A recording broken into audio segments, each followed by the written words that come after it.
Hi అండి. బెండకాయ fry ఎలా చేయాలో చూద్దామా? ముందుగా మనం 1/4 కేజీ బెండకాయలు సన్నలుగా కట్ చేసి పక్కన పెట్టుకోండి. కడాయిలో కొన్ని వేరుశెనగ పప్పులు వేయండి.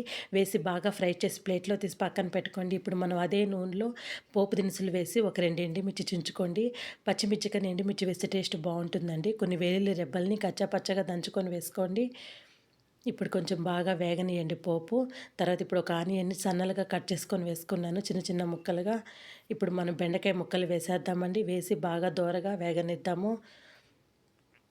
బెండకాయ జిగురు లేకుండా ఉండాలంటే మనం ముక్కలు బాగా ఉడికిన తర్వాత బెండకాయలు అప్పుడు సాల్ట్ వేయాలండి. ఇప్పుడు మనం సాల్ట్ వేస్తాం. ఒక చిటికెడు పసుపు వేసి బాగా వేగనిద్దామండి. ఇప్పుడు కరివేపాకు వేద్దాము. సరిపడా కారం వేసుకుందాము.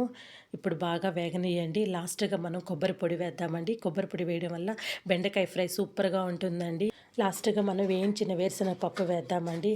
పప్పు చారులోకి, రసంలోకి బెండకాయ ఫ్రై సూపర్‌గా ఉంటుందండి. లైక్